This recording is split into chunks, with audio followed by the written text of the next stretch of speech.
Buenas noches a todos y a todas a una nueva conversación sobre la coyuntura política. Quería ir saludando a los coordinadores que se van sumando. Lo veo a Eduardo Moca, a Amado Boudou, a Ricardo Aronskin, a Silvia Rosqués.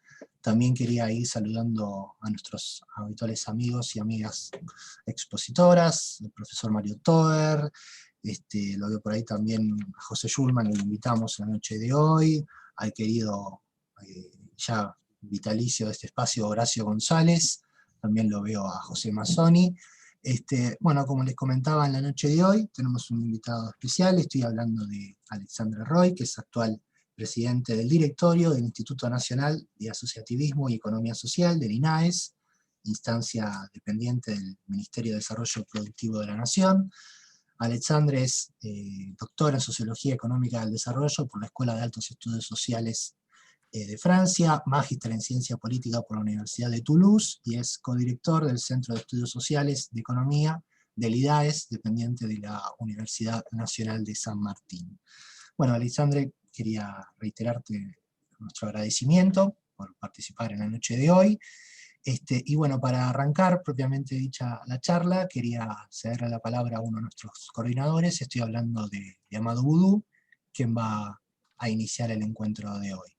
Amado, cuando gustes, podés arrancar. Gracias, Juan. Bueno, buenas noches a todas y todos. Estamos acostumbrados a tener grandes visitas, grandes exposiciones. Vamos pasando siempre los mismos, pero vienen a traer las nuevas visiones, nuevas ideas y nuevos comentarios, compañeras y compañeros. Hoy les proponemos compartir el comienzo de esta reunión con Alexandre Roy. Yo, esas personas que tuve la suerte de conocer, y voy a decir por qué. Porque Alexandre es un economista, sociólogo. Yo prefiero decir un cientista social, porque me gustaría que no estuvieran separadas en distintas ramas, que a veces están hasta en distintas facultades nuestras carreras, ¿no? Pero es una persona que tiene una formación académica impresionante. Ustedes lo escucharon recién a Juan, casi que tenía ganas de pronunciarlo en francés, Juan, a dónde estudió, pues también estudió en Ginebra, pero es un tipo con una gran formación, pero que está muy metido en la cuestión territorial y en la cuestión de lo social desde que está en Argentina. Él vino a Argentina a ver un poco qué estaba pasando y bueno, desde ahí mismo se involucró en movimientos sociales, en la disputa de lo social. Y a mí la verdad que me fascina esto, ¿no? Donde confluye lo académico, la militancia política y el compromiso con lo que pasa en la calle. Él quizá no lo quiera decir, pero él hasta ha estado involucrado en hacer actividades de educación dentro de cárceles. Bueno, forma parte del movimiento Evita y tiene una visión para mí muy interesante y muy superadora de lo que es la economía popular. Ha escrito sobre uno de los temas más fascinantes, que es qué daño que nos hizo la convertibilidad, pero desde el punto de vista, en su libro La moneda imposible, desde el punto de vista de la moneda como institución social, que es realmente lo que significa la moneda, ¿no? Así que bueno, no la quiero hacer muy larga. Estoy también muy contento que haya venido porque cuando estamos en gestión se hace muy difícil hacerse un rato y que ese rato no tengas la cabeza quemada. Así que muchas gracias, Alexandre, por compartir este rato que debía ser de tu descanso con nosotras y nosotros. Pero bueno, tenés un compromiso enorme en una institución donde hay tanto para hacer como el INAE, porque también por ahí pasa la cuestión de la moneda, la cuestión del crédito y la cuestión de la distribución, más que de la redistribución del ingreso, de la distribución del ingreso, que es una cuestión primaria que muchas veces no se acomete. Así que muchas gracias y te queremos escuchar. Muchas gracias, Amado. Gracias por tus palabras, por la invitación. No garantizo que no esté quemado a esta altura. O sea, agradezco mucho tener esos espacios de intercambio con compañeras y compañeros. Y bueno, y tratar de plantear sobre la mesa algunos debates, discusiones y Voy a tratar de ser lo más sintético y breve, sobre todo porque me encantaría poder intercambiar, debatir, siendo que Amado me pidió que charlara un poco de la perspectiva que tenemos sobre el tema de la economía popular, tratando de dar cuenta de cuáles son las discusiones que tenemos, cuáles son las perspectivas y el modo en que analizamos ese tema, que genera, y me gustaría partir por ahí, ¿no? Desde ahí, genera una incomodidad muy, muy grande. Genera una incomodidad porque finalmente la economía popular viene a ser, de alguna manera, el síntoma de una sociedad que ya no es más. Entonces nos cuesta mucho a veces asumir ese proceso y cuando hablamos de economía popular, una de las primeras críticas que se nos hace es una especie de reproche, como si el discurso de la economía popular fuera, digamos, el asumir una derrota. Y a mí me gustaría pensarlo de otro modo. O sea, asumir que está esa incomodidad, podemos charlarlo, obviamente, pero que el punto de partida no es asumir una derrota, sino partir de un principio de realidad de la transformación del capitalismo de fin de los años 60, mediados de los años 70 en el mundo y en Argentina en particular, que tiene que ver con que se financiarizó el capital. Y si a la financiarización del capital le agregamos proceso de transformación tecnológica sobre el cual nos cuesta mucho tener control, lo cual no significa que no quisiéramos y que no pudiéramos tener control, pero que nos cuesta tener control, lo que vemos es que se fue estallando poco a poco una sociedad que podíamos ordenar y pensar políticamente en términos dialécticos, entendiendo esa idea de dos partes que tensionan, dos partes relativamente homogéneas que tensionan entre capital y trabajo. Nosotros lo que queríamos dar cuenta es que desde el advenimiento del capitalismo financiero lo que se hizo fue heterogenizar el capital y heterogenizar el trabajo, al punto tal que hoy en día, desde el punto de vista político, nos cuesta tanto organizar las dialécticas que supo ser la fuente y el modo de organización de los conflictos históricos que garantizaba cierto progreso de la clase trabajadora. Y por lo menos también la construcción de un horizonte de una victoria de la clase trabajadora, organizado de alguna manera bajo forma leninista. Entonces ese punto para nosotros es muy importante. Este análisis yo lo retomo mucho del último libro de Lazzarato que se llama Guerras y Capital, que me parece muy esclarecedor justamente para dar cuenta de esa ruptura de la dialéctica de los años 60. Después, si quieren, podemos volver sobre ese punto. Pero uno de los factores esenciales, me parece, de la financiarización, y creo que la pandemia en ese sentido ha sido muy significativa, tiene que ver, además de una crisis de las dialécticas entendida en términos de conflictos entre partes homogéneas, una disimulación que estableció el capital en el conflicto con el trabajo. Y subrayo esa idea de una disimulación de un conflicto.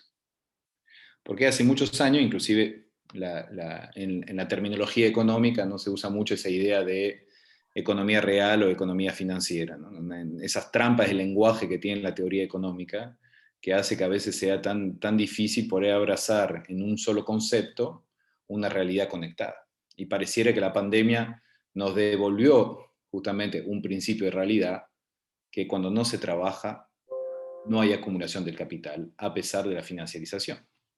O sea, que tendríamos frente a nuestros ojos un argumento fuerte que nos permite avanzar, que a pesar de la financiarización de la economía y de ese discurso de que pudiera haber una acumulación del capital independientemente del trabajo y la producción, resulta que suspendemos el trabajo y la producción y no hay acumulación de capital. Con lo cual eso refuerza, digamos, una primera tesis que quisiera plantear, que en el conflicto capital-trabajo, la estrategia del capital financiero es una estrategia de disimulación de un conflicto que perdura a pesar de ese ejercicio de disimulación. ¿Por qué eso es importante? Y lo planteo como una especie de panorama, ¿no? Digamos, transformación del capital, devenir financiero del capital, de los fines de los años 60, transformaciones tecnológicas, heterogenización del capital, heterogenización del trabajo, disimulación de la relación capital-trabajo. Porque frente a eso, como tantas veces en la historia, los planteos llevados adelante por las organizaciones populares están muy adelante de la capacidad de análisis que tenemos en el campo intelectual y muchas veces en la política. Y eso me refiero en sentido, en el caso de Argentina, a partir de los años 90, a mediados de los años 90, la organización muy temprana de lo que se ha dado a llamar el movimiento piquetero, que expresa una comprensión histórica que todavía, 30 años después, nos cuesta, o 25 años después, nos cuesta todavía procesar, que es la idea de que hay una crisis del empleo, pero que sin embargo sigue habiendo trabajadores que trabajan. Esa desconexión conceptual y práctica entre empleo y trabajo sigue haciendo tensión hoy en día. Y creo que es parte de la incomodidad que señalaba al inicio, ¿no? ¿Por qué? Porque efectivamente vivimos en sociedades que ya no son sociedades de pleno empleo, pero sí son sociedades donde todo el mundo trabaja. Y se hace muy difícil entender eso porque vivimos en imaginario según la cual el trabajo pareciera ser sinónimo de empleo y el empleo sinónimo de relación de dependencia. Y además todo nuestro derecho laboral está en Argentina, está atado a esa figura de que la estructura jurídica viene de la relación de dependencia. ¿Qué hace el movimiento piquetero? Hace una ruptura significativa que es muy singular a nivel planetario, porque hay muchos otros lugares del mundo, un desempleado es un desempleado, un desocupado es un desocupado, no se significa a sí mismo como trabajador desocupado o trabajador desempleado. Cosa que sí ocurrió en Argentina, a través de los movimientos de trabajo, los MTD, no sé si se acuerdan, que rápidamente, muy rápidamente, son retomados por la CTA, que va a ser la primera organización que reconoce una vinculación entre trabajo y desempleo en el plano sindical. Ese para mí es un primer gran momento para entender lo que es la economía popular, que todavía no se nombra en esos términos, pero que fue fundamental. Asumir desde la práctica de las organizaciones que hay una ruptura entre el concepto de empleo y el concepto de trabajo, y que uno puede ser trabajador aunque no sea desempleado. Y la CTA, efectivamente, el que convalida sindicalmente esa ruptura. Ese es el primer momento. El primer momento que sigue hoy en día, ¿no? Dato importante, cuando durante la pandemia el gobierno lanza el IFE, ¿se acuerdan que las primeras estimaciones eran que iba a haber 3,5 millones de aspirantes? Y hubieron 13 millones de personas que solicitaron el IFE, 11 que fueron preseleccionadas y 9 que lo recibieron. O sea que hay un desfasaje casi de 1 a 3 entre una representación estadística preestablecida por el Estado y una realidad social. Y que tiene que ver, desde nuestro punto de vista, que no se terminó de asumir la imagen del mundo laboral en Argentina. La imagen, lo digo en plano de los imaginarios. Eso es un primer momento. Hay un segundo momento, después de la crisis del 2001, y en particular en el inicio del gobierno de Néstor, donde los trabajadores y las trabajadoras de la economía popular empiezan a asumirse como trabajadores con potencia autónoma. Y ahí hay un punto muy interesante, ahora que estamos en el INA, es de que hay una conexión entre el surgimiento de esa idea de autonomía, de potencia autónoma en acto de los trabajadores y la producción. Lo vimos con las empresas recuperadas en particular, pero en general se fue generalizando en el conjunto de trabajadores de la economía popular, que se llamarán después trabajadores de la economía popular, que es la idea de que se puede trabajar sin patrón. Eso es un momento subjetivo, así como la primera ruptura conceptual es una ruptura que implica también un desplazamiento a lo subjetivo, ¿no? De poder ser trabajador aunque uno no esté empleado. Este es un segundo momento subjetivo importante, es asumir una potencia autónoma de producción y de trabajo. O sea, ser trabajador sin patrón. Y ser trabajador sin patrón justamente en los espacios en el cual ni el Estado ni el capital tiene capacidad de organización de la producción.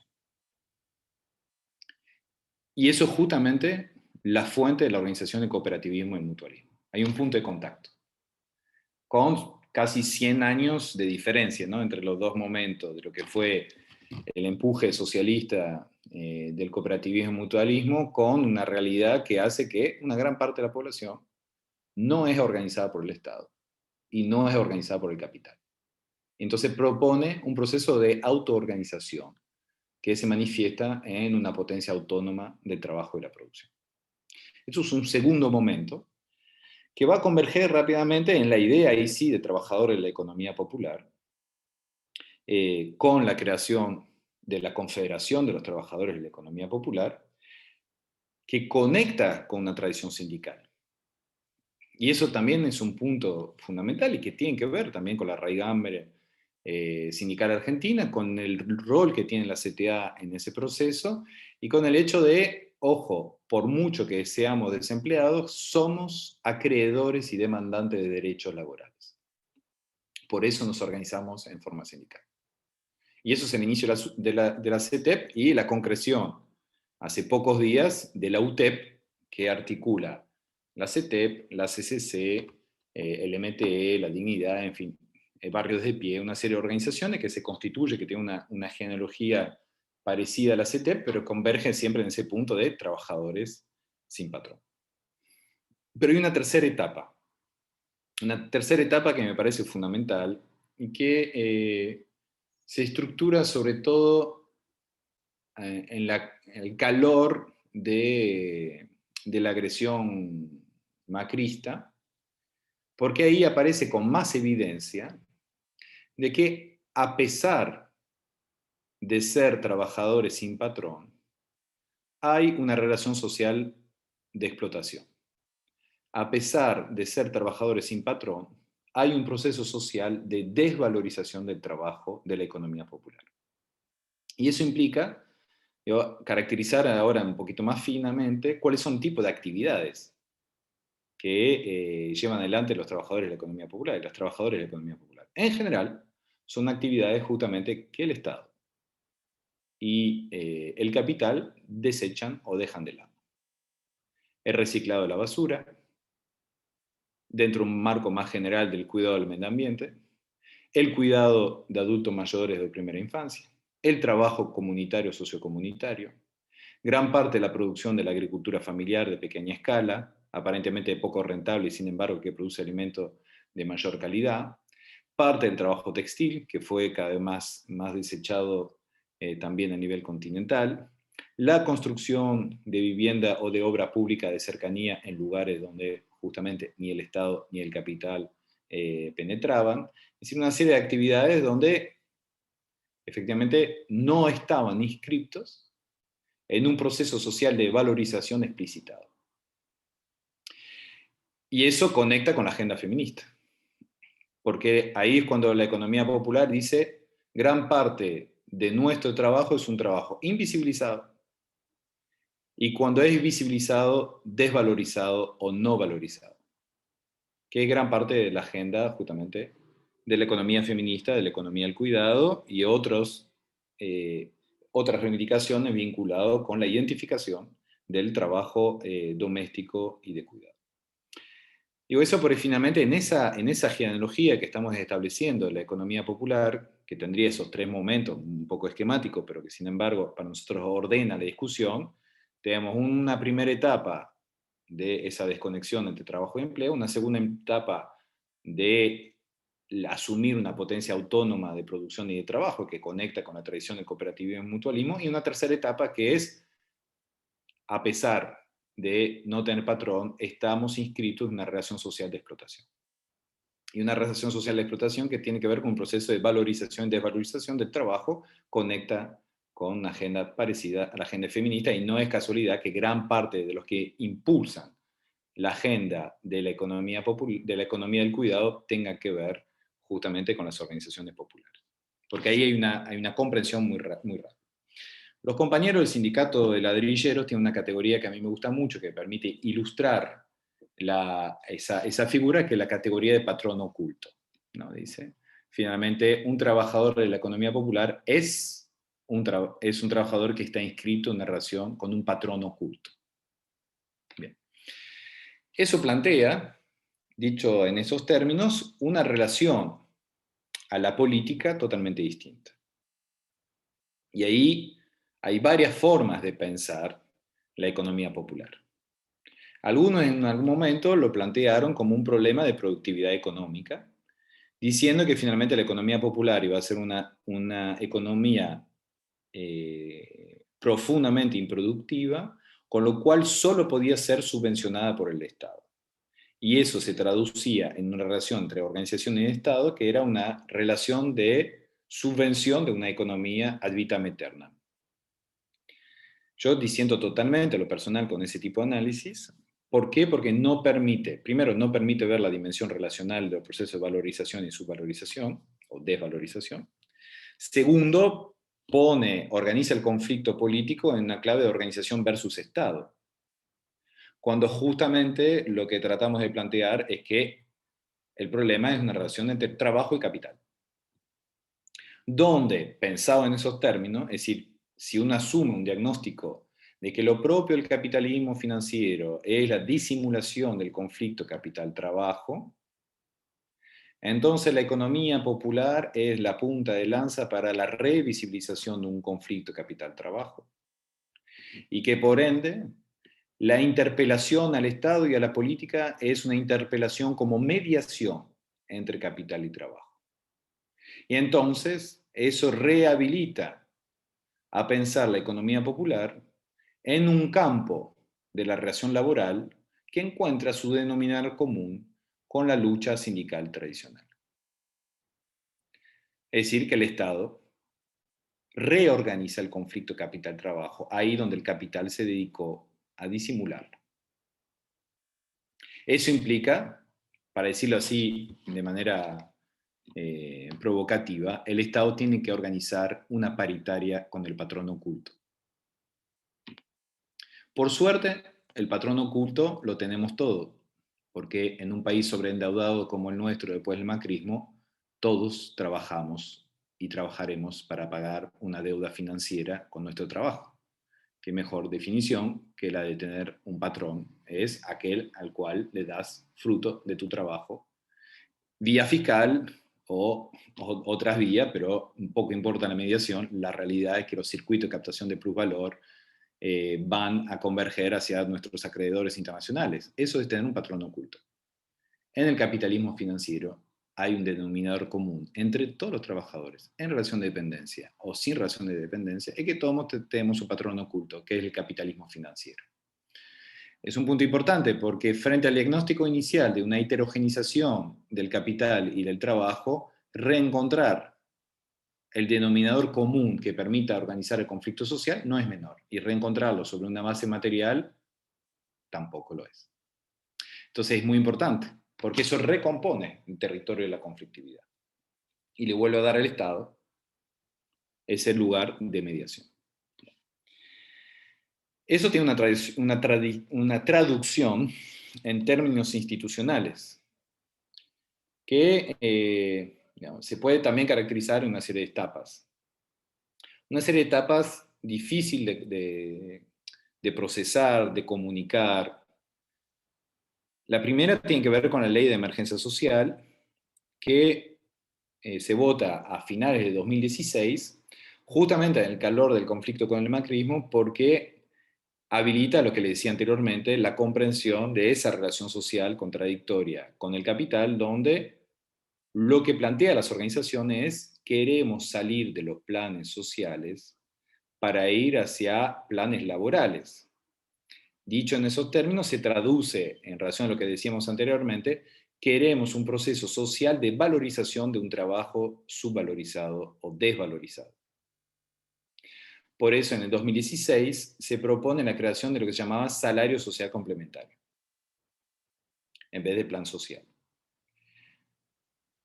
Cuestión de que, ustedes sabrán, históricamente, una cosa son los cambios de denominación política, otra cosa es que cuajen en la práctica, en la significación de la militancia, todo el mundo, inclusive los propios miembros de las organizaciones sociales, siguen hablando de planes sociales, aunque se llame salario social complementario. O sea, digamos, diríamos rápidamente, un esfuerzo conceptual que fracasa en lo político.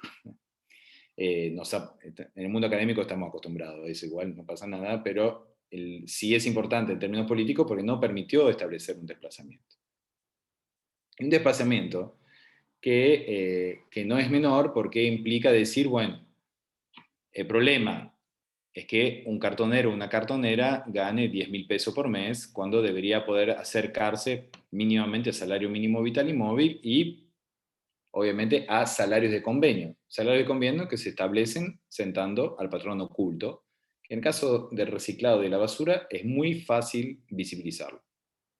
Y eso lo ha hecho en gran medida el MTE en el nivel de la Ciudad de Buenos Aires. ¿No? El MTE, ¿cómo se sentaba a negociar con la Ciudad de Buenos Aires? Decía, miren, esto es lo que ustedes ahorran concretamente por el reciclado, esto es lo que deberían cobrar los trabajadores, y fueron armando una paritaria social en la Ciudad de Buenos Aires que permitió aumentar el nivel de ingreso de los cartoneros y las cartoneras de la capital. Eso fue un proceso muy concreto de visibilización del patrón oculto y de ir estableciendo niveles de ingreso que van subiendo. Entonces, una primera modificación institucional, que vuelvo a decir, todavía está lejos de concretarse. ¿Por qué? Porque entre otras cosas, y por eso muchas veces nosotros pedimos que la institucionalidad de la economía popular no estuviera en el marco de desarrollo social, porque el lugar de enunciación es muy importante para la significación de la política, ¿no? O sea, si vos decís, estando en desarrollo social, estoy en contra de los planes sociales, quiero planes laborales, pero la tragedia griega a la cual están sometidas las organizaciones sociales, que terminan luchando por planes sociales, porque es lo único que el Estado pone sobre la mesa como objeto de lucha. Porque hoy es la realidad de las organizaciones sociales. Luchan por algo que es condición sine qua non de su proceso de organización, que a su vez es todo lo contrario de lo que desean como organización, que es ser organizaciones de trabajadores, no de beneficiarios de planes sociales. Dicho eso, a su vez hay que guardar las dimensiones. Antes de la pandemia había 550.000 planes sociales sobre un conjunto de la población vinculada a la economía popular que se acerca a 6 millones de trabajadores y trabajadoras. O sea, menos de un 10%. Digo, para derribar los imaginarios de que los imaginarios choriplaneros, por un lado, o los imaginarios de que la economía popular y las organizaciones populares viven de los planes sociales. Lo importante, justamente, volvemos a la observación número 1, el pueblo trabaja y no esperó ni que el Estado ni que el capital los organizara. Y ni siquiera los planes sociales fue un proceso de organización popular, porque la gente siguió trabajando gracias en medida algunas veces a los planes o a pesar en otros casos. Sobre eso podemos volver también más adelante. La segunda institucionalidad que se puso en marcha, que no es menor, tiene que ver con el RENATEP, el Registro Nacional de Trabajadores y Trabajadoras de la Economía Popular. Hoy tiene más de 2 millones de inscriptos. ¿Por qué fue importante ese registro? Justamente para trabajar sobre los imaginarios y las dimensiones. Bien nos hubiera servido ese registro antes de armar el IFE. Por lo menos hubiéramos tenido una aproximación un poquito más real a la imagen de la estructura social argentina. Ese proceso de organización de RENATEP tiene que ver también con una serie de reorientaciones laboralista y productivista que quiere llevar adelante la economía popular. Que tiene que ver con la UTEP, la Unión de Trabajadores y Trabajadoras de la Economía Popular, que tiene que ver con identificar un conjunto de personas que se identifican como trabajadores de la economía popular, no como beneficiarios de planes sociales. El RENATEP es la primera vez que en el Estado Nacional aparece la categoría de economía popular, dentro del Estado Nacional. En algunas provincias como La Rioja o Córdoba ya era usada la categoría, pero no es menor porque significa que el Estado Nacional reconoce esa categoría, la reconoce de manera paradojal, porque la reconoce en el marco de desarrollo social. Entonces, eso es importante porque ahí hay una disputa en el plano simbólico sobre el lugar de enunciación de la política y el modo en el cual el Estado usa categorías para caracterizar una parte de la población. Bien. Eso es un segundo punto que en términos institucionales me parece clave, ¿no? Porque discutir la institucionalidad implica también discutir las categorías de enunciación, o sea, y todo lo que opera en el plano discursivo o simbólico. Cuando ahora estamos en una etapa en la cual el presidente nos pidió que fuéramos al INAES. Para nosotros es muy importante, ¿por qué? Porque en general el cooperativismo siempre fue adverso al cooperativismo de trabajo. Perdón, la institucionalidad del cooperativismo siempre fue adversa al cooperativismo de trabajo. De hecho, durante el macrismo se sacaron miles de matrículas de cooperativas de trabajo, algunos casos porque eran cooperativas que eran sello de goma, como algunas que armamos nosotros mismos en la Argentina Trabaja, que estaba bien, digamos, darlo de baja como cooperativa porque no eran cooperativas, pero otras sí, eran cooperativas de trabajo y se dieron de baja porque no le daban a las cooperativas, no le daban los recursos para tener los papeles al día, entonces una operación de limpieza, entre comillas, de cooperativa de trabajo. Hoy en día hay 14.000 entidades registradas en el INAES, 4.000 mutuales, 10.000 cooperativas, de las cuales de esas 10.000 cooperativas, la mitad son cooperativas de trabajo. Grosso modo, estoy diciendo datos, pero todo eso se modifica mes a mes, pero eso es más o menos lo que... ¿Por qué les digo estos datos? ¿Y por qué es importante para nosotros estar en el INAES? Porque en el RENATEP nosotros tenemos cerca de 1 millón de trabajadores y trabajadoras que dicen trabajar en un proceso asociativo. El Estado reconoce 5.000 cooperativas de trabajo. 1 millón, 5.000. Que significa que el Estado ha sido el gran productor de la informalidad dentro de la economía popular. Entre otras cosas porque los dispositivos normativos no permiten la constitución de cooperativas, inclusive de cooperativas que son realmente cooperativas, no rejunte de personas que sirven como mediación para transferencia de recursos, que eso es lo que no hay que hacer. No hay que hacer porque eso fracasa, porque una cooperativa para que funcione tiene que ser una verdadera cooperativa. O sea, que haya un colectivo que funcione ordenadamente en torno a un conjunto de valores que les permite garantizar la perdurabilidad, y lleva tiempo armar una cooperativa. No es solamente un acto de voluntarismo. Entonces eso es muy importante porque nosotros, en el derecho argentino, no hay 1000 formas de organizar la producción. Está la sociedad anónima, está la sociedad de responsabilidad limitada, está la SAS como forma sociedad anónima simplificada con forma sociedad anónima, está la cooperativa, están las mutuales y está el Estado. No hay 1000 formas. El gran problema del Estado es que efectivamente para organizar gran parte del trabajo dentro de la economía popular que requiere forma de sociabilidad, de cercanía, en poblaciones que se han organizado de manera comunitaria, el Estado no es una herramienta eficiente de organización de la economía popular, de organización de la producción y del trabajo. Eso por un lado. Y ahí tenemos un problema, porque hay un imaginario a veces en nuestro propio sector político de que el Estado viene a resolver ese problema, organizando ellos mismos la clase trabajadora a través de cooperativas que organiza el Estado. Después hay otro factor que es la idea, que todos esos trabajadores entren, que es la idea más desarrollista, que todos esos trabajadores entren en el empleo formal de calidad, ¿no? Como el empleo de verdad, como solemos decir nosotros mismos. El problema es que si efectivamente hay 11 millones de personas que solicitaron el IFE, solicito a los economistas aquí presentes que nos hagan un cálculo macroeconómico sobre cuál es la tasa de crecimiento que necesitamos sostenida por cuánto tiempo para absorber 11 millones de personas al mercado laboral, ¿no? Sabiendo, durante todo el kirchnerismo creamos 6 millones de puestos de trabajo, en otras condiciones internacionales.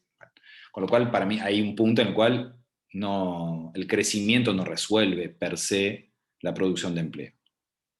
Entonces, si el Estado no puede organizar, si el crecimiento con las mejores intenciones no puede emplear toda esa masa de laburantes, no queda otra cosa. Y tercero, bueno, eso estamos entre compañero y compañera, pero bueno, vale la pena decirlo, la fantasía de que todos se conviertan en microemprendedores o en emprendedores es una fantasía neoliberal que tiene que ver con la proyección de un sujeto político particular, pero que jamás se ha concretado en ningún lado. O sea, no hay una sola experiencia en el mundo en que eso haya funcionado. Si funcionara, podríamos discutirlo ideológicamente, pero ni siquiera es una discusión en plano ideológico, es una discusión en términos prácticos. Entonces, eso no funciona. Con lo cual, no quedan muchas alternativas que la autoorganización del trabajo. Y por otra parte, agregaría, para aquellos que defendemos el cooperativismo y el mutualismo, no es que la autoorganización del trabajo es una gran cosa. No tener patrón es una gran lucha. Y poder tener derecho sin tener patrón es una gran fuerza. Y tiene una potencia organizativa porque organiza a los trabajadores en torno a un conjunto de valores donde lo colectivo prima antes que todo. Entonces, no es menor. Y un último punto. Entonces, nosotros estamos en esa etapa de poder generar herramientas legales, económicas y de saberes para poder facilitar la autoorganización de trabajadores en cooperativas y mutuales, para poder formalizar el trabajo y para poder orientar la inversión en producción a través de formas autoorganizativas. Obviamente en complemento con el accionar del Estado cuando sea necesario, en complemento con el accionar de los actores privados cuando son necesarios, en una reflexión de economía mixta, complementaria articulada, donde por otra parte se inyecta una reflexión territorial sobre economías regionales con un criterio federal y con una serie de políticas que permitan valorizar todo lo que hay que valorizar a nivel territorial. Bien. Y termino con un punto que para nosotros es fundamental. La gran pregunta de la cual es portadora la economía popular es cuál es el sujeto político de la transformación histórica.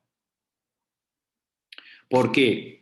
Porque hay todo un sector de la política social que ve ese mundo como el mundo de la pobreza, ¿no? Y el sujeto social sería el pobre. Eso para nosotros es un gran problema en términos políticos. El sujeto político no puede ser el pobre. Eso por un lado. Hay otro que ven que el sujeto político es el empresario, por derecha. Descarto entonces esas dos opciones, la opción, digamos, más pobrista y la opción más empresarial de constitución de un sujeto político. Pero hay una disputa que me parece importante, que es que nosotros económicamente solemos pensar que la reactivación económica va a pasar esencialmente, porque lo hemos visto, porque no se ha ido tan mal, desde la reactivación del consumo. Y ahí voy a meter sobre la mesa las provocaciones que pueda generar a las 20:44 un jueves a la noche, sabiendo que estoy quemado y disculparán desde ya cualquier exceso. El sujeto consumidor nunca fue un sujeto político de transformación. Nunca fue un sujeto revolucionario. Lo sabemos desde Marcuse en los años 60. Y sin embargo nos empecinamos con nuestro keynesianismo a pensar que el sujeto consumidor puede llegar a transformar algo. Lo hemos vivido en Brasil, lo hemos vivido en Argentina, no repitamos el mismo error. El sujeto de transformación es trabajador y productor. Después llega el consumo.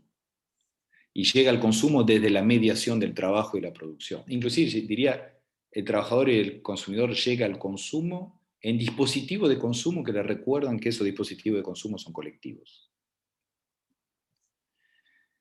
Eso implica otro modelo de crédito personal, de consumo. Eso implica otro modelo de sistema de distribución. Eso implica poner en crisis lo que desde los años 90 ha organizado gran parte de la Argentina, que son mercados cada vez más concentrados y una idiosincrasia generalizada donde lo aspiracional pasa por el consumo. Por eso creemos tanto en la constitución de colectivos, en la multiplicación de colectivos y la multiplicación de la mediación social. La economía popular es portadora del sujeto trabajador y productor como sujeto de transformación. En una articulación con el movimiento obrero organizado, nosotros solemos decir también de manera provocativa y con todo el cariño, que si el movimiento obrero organizado es la columna vertebral, la economía popular es su médula. Y nosotros tenemos que darle a la transformación del cuerpo social toda la energía que el pueblo organizado sabe dar cuenta en la historia, porque es portador de algo nuevo que todavía a muchos nos cuesta entender y aceptar en la política, y que sin embargo está para quedarse y tiene ahí un núcleo fundamental que va a permitir, si lo escuchamos, transformar la sociedad argentina de manera radical, y a eso aspiramos. Muchas gracias. Bueno, muchísimas gracias, Alexandre. La verdad es que tengo varias, dentro de esta intervención tan profunda y lunga en conocimiento, me surgen varias preguntas vinculadas a la transformación del capitalismo y la finalización del capital, de esta eclosión que vos hablás de la sociedad dialéctica entre capital y trabajo, pero quiero guardármelas en un momento para darle lugar a uno de nuestros coordinadores, que sé que también tiene algunos interrogantes al respecto, que es Ricardo Aronsky. Así que quería darle lugar primero a él para que las haga y las desarrolle en profundidad junto con su habitual reflexión. No sé, Ricardo, si me estás escuchando ahí. Sí, te escucho bien. Buenas noches a todas y a todos. Hola, Alexandre, ¿cómo estás? Hola, Ricardo, qué bueno vernos. Un gusto verte. Bueno, montones de cosas, algunas que son comentarios, porque es evidente que, y evidente hace rato, como vos señalaste, que la economía privada al menos no está en condiciones de suministrar empleos en la cantidad que necesitamos. Esto es evidente, pero no ahora que tenemos 13 millones de aspirantes, sino hace rato, incluso cuando el kirchnerismo apostó en su primer tramo a que con crecimiento resolvíamos todo, y hubo de alguna forma una admisión cuando se lanza la asignación universal por hijo de que el tema de la pobreza no lo podíamos, y el de la indigencia no lo podíamos resolver con crecimiento. Bueno, y eso era en otro momento. Es evidente que si alguien piensa en la economía como economía capitalista convencional, está profundamente equivocado, confundido, y acá sí, como vos desafiaste, los economistas no tenemos nada para decirte, salvo crecimientos del 90% anual durante varios años, pero no creo que lo logremos. Así que ese es me parece que es un gran tema que vos planteás y que debe ser asumido, me parece, rompiendo con esta idea del crecimentismo, digamos, como forma de resolver las cosas. Una cosa que yo te quería preguntar, que me resultó muy interesante a partir de esta visión del patrón oculto, es que lo que yo percibo socialmente en muchos otros temas de economía es la dificultad enorme que tiene la gente común de relacionarse con cuestiones abstractas. Por ejemplo, ver un bolso con 9 millones de dólares, lo pueden ver. Ahora vos decís, están fugando 40.000 millones de dólares y no lo pueden ver. Es decir, lo abstracto, o decís, mira, a través de tal banco fugan los ricos de la Argentina, no lo pueden ver. O sea, si no se ve una cosa... Entonces, imagínate lo que significa hablar del patrón oculto. Digamos, a veces no ven al patrón concreto, digamos, el patrón oculto, digamos. Entonces, la primera pregunta que te quería hacer era, bueno, ¿cómo haces emerger eso? ¿Cómo lo trabajás políticamente para que se entienda el significado? Más pensando en capital financiero, que encima de todo es otra abstracción que cuesta muchísimo comprender. Después vos mencionaste otra cosa que es muy interesante, que es el tema de que en muchos casos se han tenido que hacer cargo de actividades donde no está el Estado y tampoco está el capital privado. Y ahí, evidentemente, mi formación de economista me habla al oído y me dice, pero ¿y entonces dónde están los medios de producción? ¿Quién aporta los medios de producción? No está el sector privado, no está el Estado. He conocido planes muy interesantes, por ejemplo, el plan de ampliación de la red de agua potable y saneamiento, pero ahí efectivamente el Estado tenía un papel muy importante en organizar la gente, en darle los equipos, en capacitarla y en pagarle, digamos. Ahí había toda una intervención muy valiosa del Estado, pero me imagino estos millones de gente sin ningún tipo de respaldo. Descarto absolutamente el privado, ni lo cuento, pero digamos, ¿cómo hacemos para prescindir en algún nivel del Estado?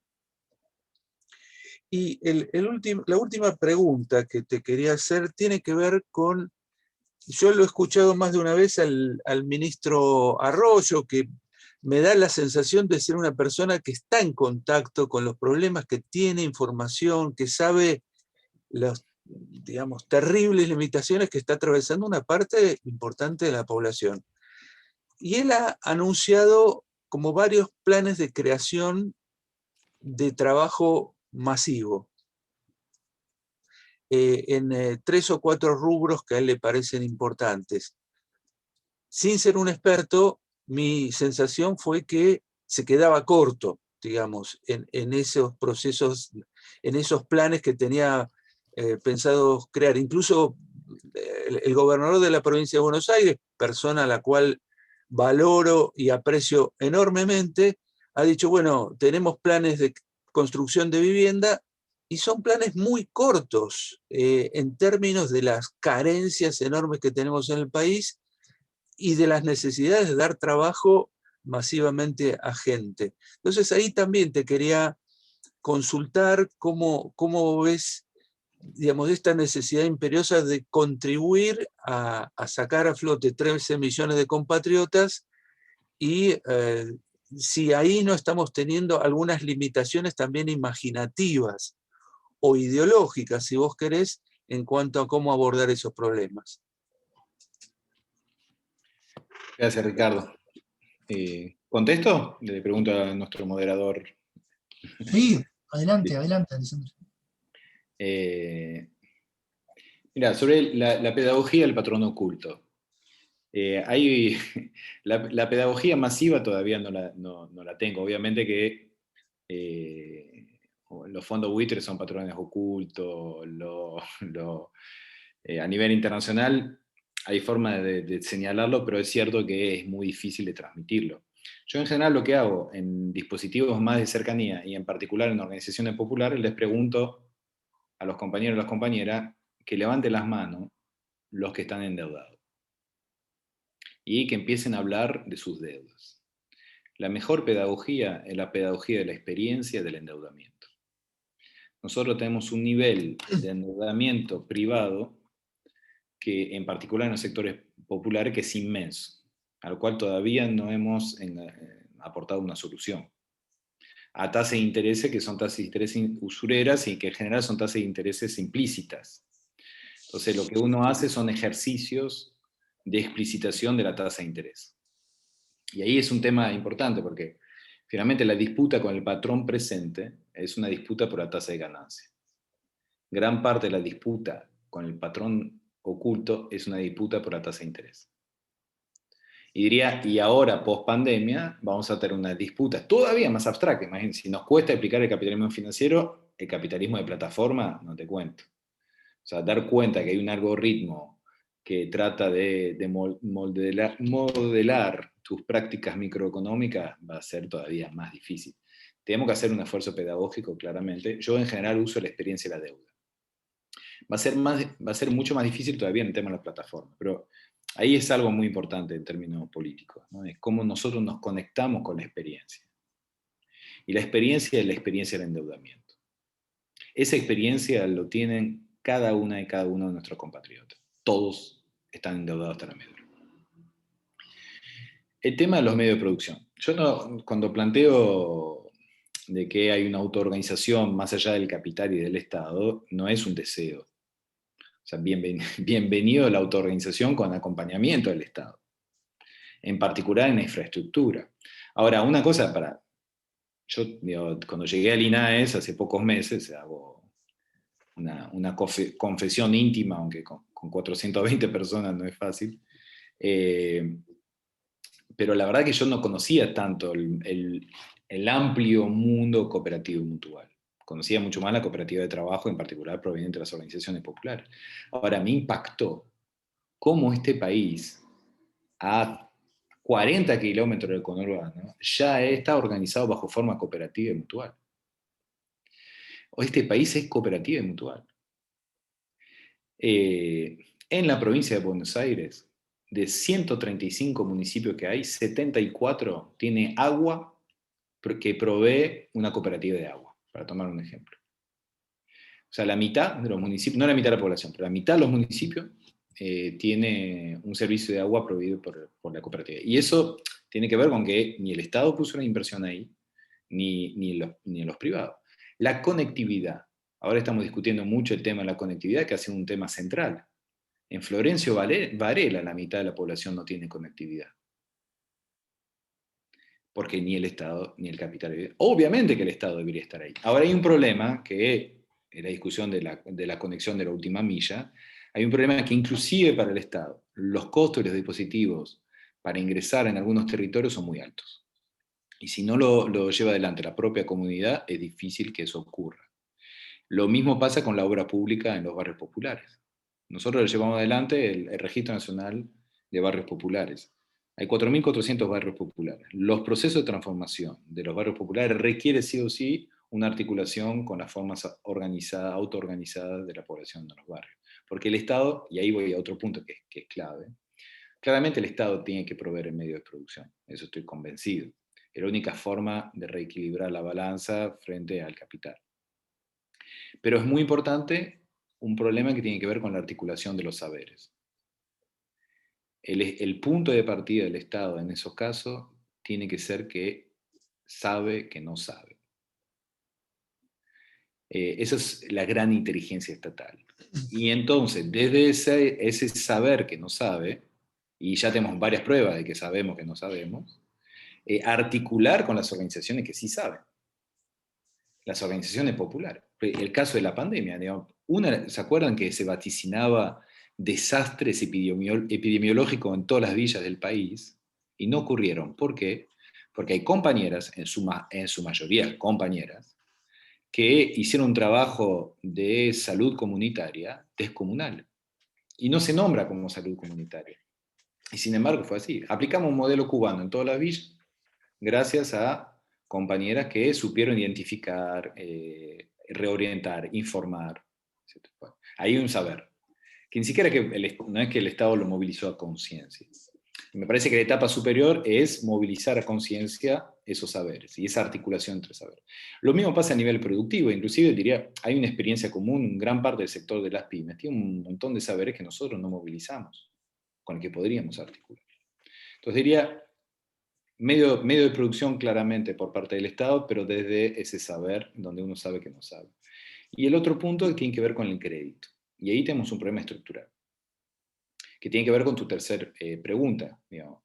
Daniel Arroyo es alguien que efectivamente entiende muchísimo la realidad popular, entiende la realidad de las organizaciones y ha trabajado realmente muy bien con nosotros. Nosotros vinimos trabajando de distintas organizaciones populares con Daniel y esa articulación ha funcionado. Siempre sabemos que chocamos con un tema que es el acceso al capital. Y el gran problema que tenemos a nivel mundial y en Argentina en particular, que nuestro sistema bancario se sigue rigiendo en función de crédito prendario con una matriz de riesgo, que es una matriz de riesgo que está al servicio de un tipo de interés. Por eso también tenemos tantas dificultades dentro de nuestro sistema bancario para que el crédito que queremos orientar a la producción no logre ser mediatizado por el sistema bancario. Entonces, me dirán, obviamente tenemos un problema que tiene que ver con la ley de entidades financieras. Gran agenda que ojalá un día podamos enfrentar. Pero eso, en ese mientras tanto, ¿qué significa? Que la gran solución, la gran necesidad es el desarrollo del crédito no bancario, disculpen la negatividad, digamos, el crédito no Basilea, sería mejor. ¿Cómo llevamos adelante un crédito no Basilea que permita que los productores puedan acceder al crédito? Y ahí sí podremos hablar seriamente de la posibilidad de la transformación del tejido productivo argentino. ¿Sabe cuánto cuesta? Nosotros tenemos un gran problema de concentración en la leche, ¿no? 90% de la leche está en manos de la Serenísima, con sistema de dumping permanente cada vez que aparece una nueva marca. Una de las razones por la cual la leche es tan cara en este país. Armar una fábrica de pasteurizadora y ensachetadora cuesta 30 millones de pesos para una provincia entera. No es mucho. Realmente a escala de lo que manejamos no es mucho. El problema es que no está ese capital. No está. O sea, lo pone el Estado en algunos proyectos, pero puede perfectamente funcionar a crédito. Entonces ahí hay otra disputa que es fundamental. Que dentro del capitalismo financiero, no solamente una desconexión del conflicto capital-trabajo, pero además una forma de orientación del excedente del capital bajo forma crediticia que no va a la producción. O sea, que es otra vuelta de tuerca que a nosotros nos hace perder muchas batallas. Porque nosotros perdemos batalla en el conflicto capital-trabajo, pero también perdemos batalla en la reapropiación del excedente bajo forma de crédito, porque en el marco de Basilea está orientado a una producción que no va en sentido del trabajo y la producción del sujeto político que nos sostiene. Y eso me parece clave plantearlo en esos términos de economía política. Porque ¿qué nos queda? Claro, la disputa por el excedente bajo su forma fiscal. Entonces sí, nos terminamos peleando en el plano fiscal para ver cómo nos quedamos con el excedente del capital a través de la disputa fiscal. Pero claro, es lo peor para nosotros, porque nos terminamos peleando, tal vez con buenas razones, pero nos terminamos peleando con los sectores que producen excedente del capital porque se lo apropiamos vía fiscal, cuando podríamos perfectamente redistribuirlo vía crédito. Pero no podemos redistribuirlo vía crédito porque Basilea no nos lo permite. Entonces ahí yo creo que hay un eje que es fundamental, que si vos me decís lo de patrón no oculto difícil de explicar, esto más. Pero es clave que además de reorganizar el conflicto capital-trabajo y la disputa por la tasa de ganancia, organicemos el conflicto en torno al crédito que permite la reorientación del capital en su forma crediticia hacia la producción, y eso implica armar un sistema no Basilea, donde la prenda no sea el centro del dispositivo y donde la matriz de riesgo no sea solamente la que nos impone desde afuera. Eso. Bueno, muchísimas gracias, Alexandre. Yo tengo algunas preguntas que en realidad las fue contestando, se nucleaban mucho con las interrogantes que planteaba Ricardo, así que más o menos fueron contestadas.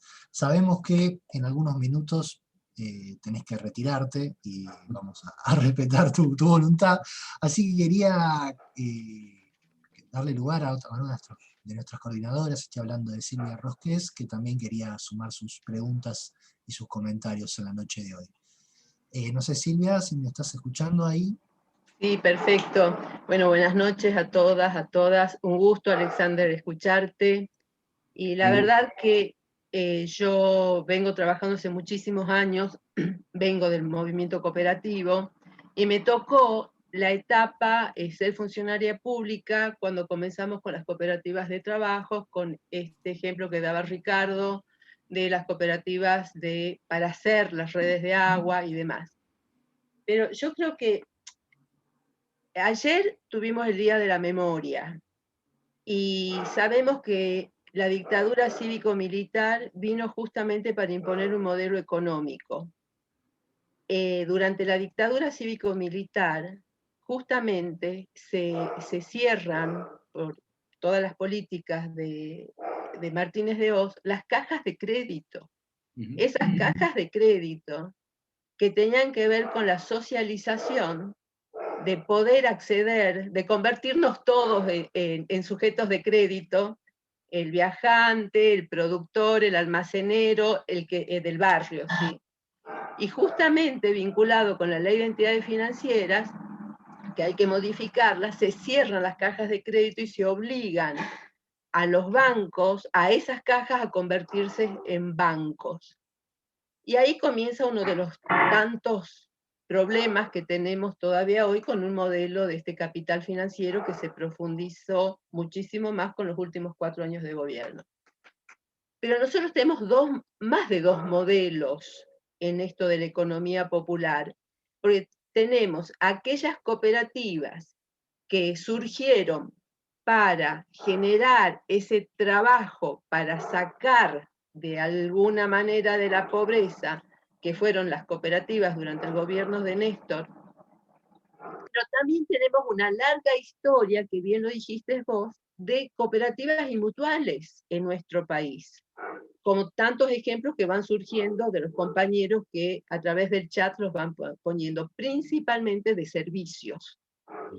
Ahora, yo creo, y es una pregunta, Alexander, en esto que vos estás planteando, justamente con el tema de esta también atomización de los saberes, que nosotros tenemos ejemplos como la de la cooperativa de Campo de Herrera, que surge a partir del cierre de los 11 ingenios azucareros con el gobierno de Onganía, en la provincia de Tucumán, que ha generado una pobreza de la cual no podemos salir todavía, y se genera a raíz del INTA una cooperativa de trabajo con los propios obreros, ¿sí?, de la zona.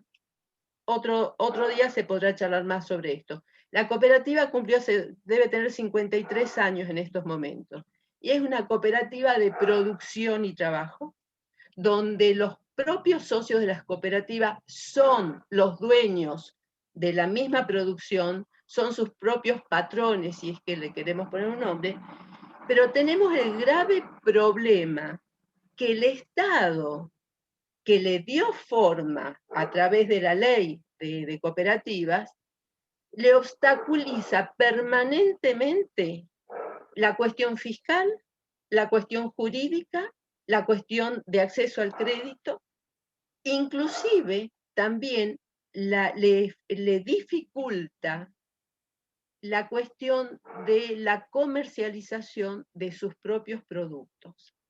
¿Y qué genera esto? Y ahí viene otro punto que sí te quiero preguntar. ¿Cómo trabajar el tema que vos lo mencionaste, el tema de los valores?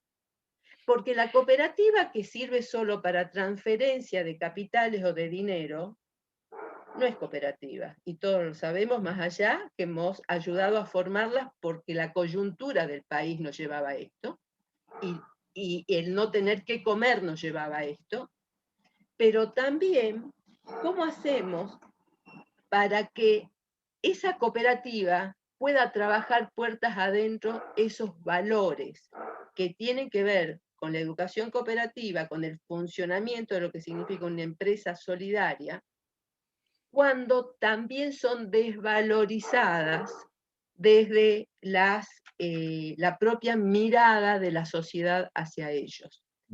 En un solo momento esto se puso en quiebre, esa mirada de que no van a poder, de la pobreza, que fue cuando empezaron a competir con la obra pública, las cooperativas de trabajo de la construcción, con las propias empresas constructoras de la construcción, por lo menos sucedió en mi provincia. Entonces digo, redondeando ya, que el Estado no sea un obstaculizador jurídico, fiscal, porque vos viste lo que es la cuestión fiscal, y promotor de la comercialización de los productos, y por otra parte, el tema que tiene que ver con esa mirada hacia adentro, para poder seguir gestando esta empresa de los que ellos son realmente los dueños. Tenemos muchos ejemplos a nivel país de esto.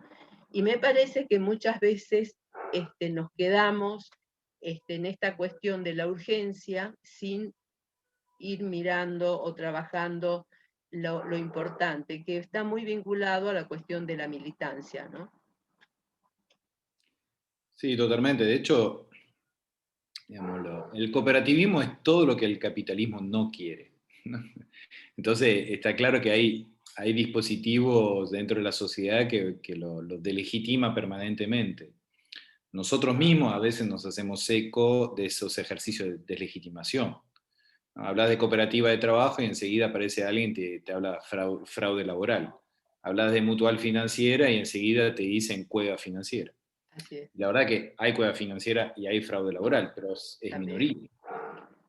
De la misma forma que la sociedad anónima, cuando decís tengo una sociedad anónima, nadie te mira con cara de estás haciendo fraude. Bueno, o sea que evidentemente se instaló una idea que es una sospecha. Entonces hay que levantar esa sospecha.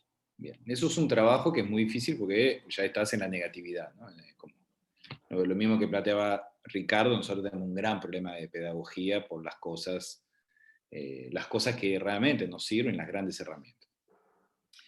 Pero eso yo creo que, como muchas veces la práctica precede el discurso en su capacidad de transformación, es muy importante que nosotros justamente trabajemos fuertemente la formación cooperativa dentro de las cooperativas.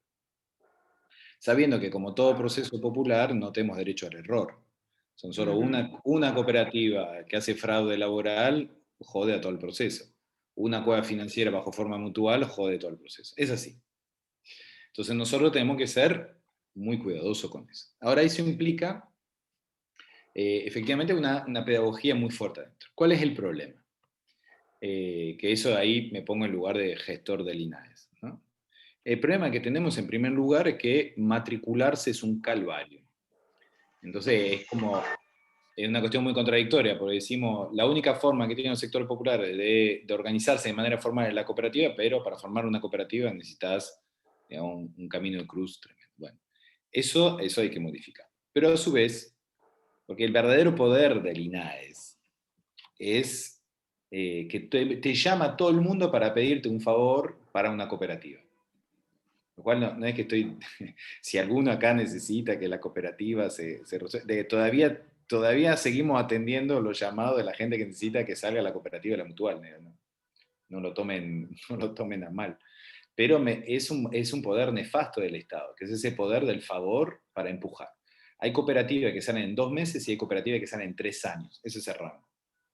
Hoy en día hay 3.000 expedientes de cooperativas, hay 3.000 expedientes de cooperativas pisados, en un contexto en el cual necesitamos sí o sí organizar la producción.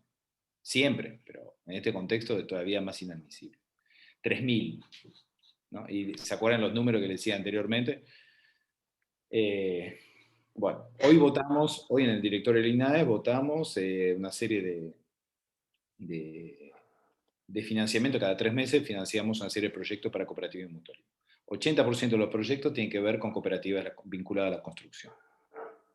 Eso es muy importante para organizar el trabajo y la producción. Bien.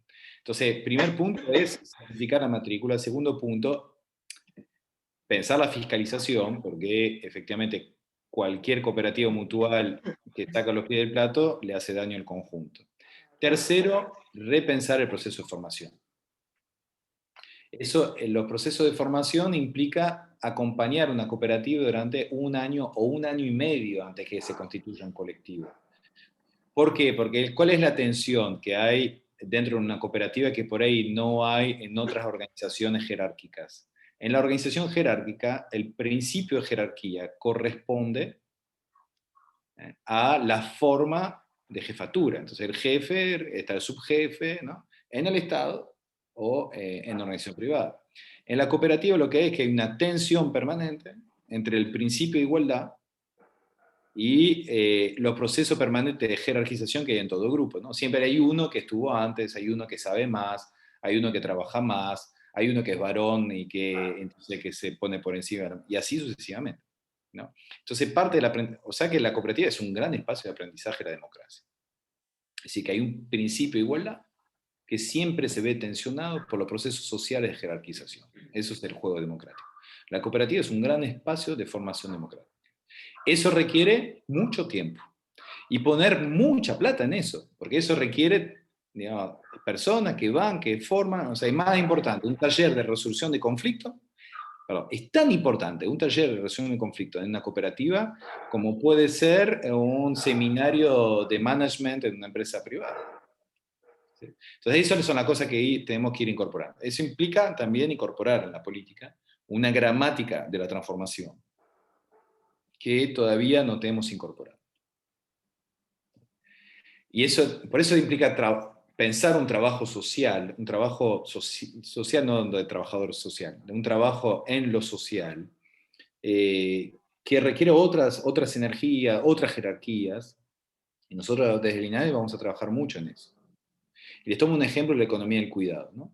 Unas compañeras vinieron y dijeron, hay en el INADE proyectos para financiar formación de cooperativa de cuidado que estamos armando. Y yo se lo planteé, le digo, pero ¿por qué no lo piensan como un proyecto productivo? ¿O acaso, y lo dejo como tema, o acaso el cuidado no puede ser visto como proceso productivo, entendiendo lo productivo en términos de un concepto más amplio de trabajo de la producción? Y en cuyo caso, ¿cuál es la herramienta de la producción en una cooperativa de cuidado? La formación. La formación es la certificación de esa formación. Entonces, presenten un proyecto productivo que tiene que ver con la formación de las compañeras, porque esa es su herramienta de trabajo, de la formación. Bueno, tenemos mucho para incorporar en términos de desplazamientos de la gramática de la política y la práctica de la política, que implica asumir un principio de realidad sobre cuál es la realidad del mundo popular y cuáles son las grandes herramientas para transformarlo, y confiar muchísimo, porque el hecho cooperativo también requiere mucha confianza en el pueblo y en su capacidad de autoorganización. Y eso es la mejor tradición del peronismo. La mejor tradición del peronismo es justamente el gobierno que confía en su pueblo y que desde el Estado lo ayuda a tener una potencia autónoma, porque sabemos que el Estado se pierde, pero el pueblo es nuestro. Muchísimas gracias, Alexander. No sé, Silvia, si tenés alguna otra pregunta. Está bien. En otro momento, porque esto es para mucho, pero muchísimas gracias, Alejandro. Alexandre, perdón. Quería, bueno, ir cerrando ya los últimos momentos con Alexandre, dándole la palabra a uno de nuestros coordinadores y quien inició la charla de hoy. Estoy hablando de Amado Boudou, que también, bueno, quería sumar sus comentarios. Amado. Bueno, muchísimas gracias. Sabemos que estamos con el tiempo contado, así que te agradecemos un montón la exposición, los conceptos.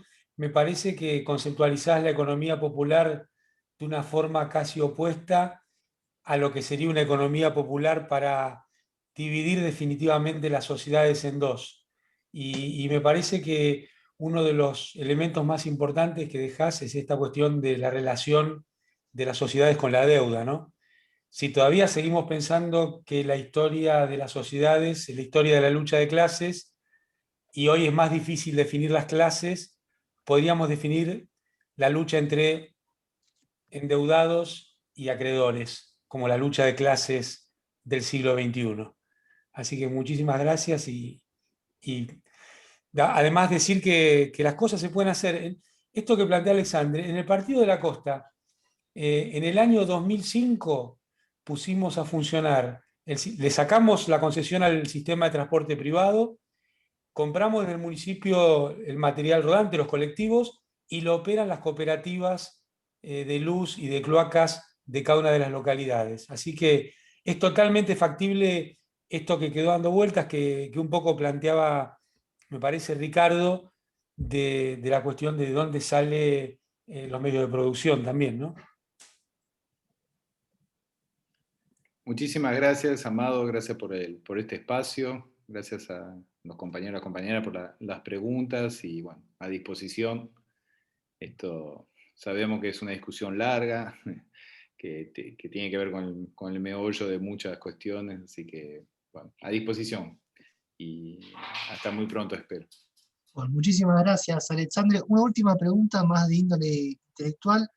Hablaste de Lazzarato y del último ensayo. ¿Puede ser de Sociología del Hombre Endeudado o la formación del hombre endeudado u otro libro haces referencia? Hubo otro libro después de eso, que no está en castellano desgraciadamente todavía, que se llama Guerras y Capital, que es un bodoque, con lo cual por eso no está traducido, supongo, todavía. Pero hay una versión, creo que hay una versión en italiano de ese libro.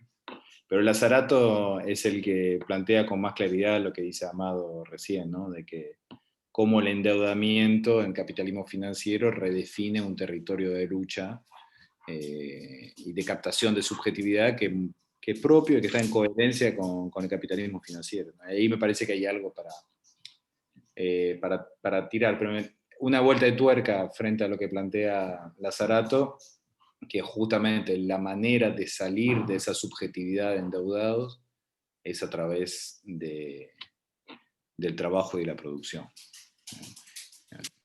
Pero bueno, algún día tendremos una discusión con Lazzarato sobre ese tema. Lo vamos a invitar también a Lazzarato. Sí, invítenlo,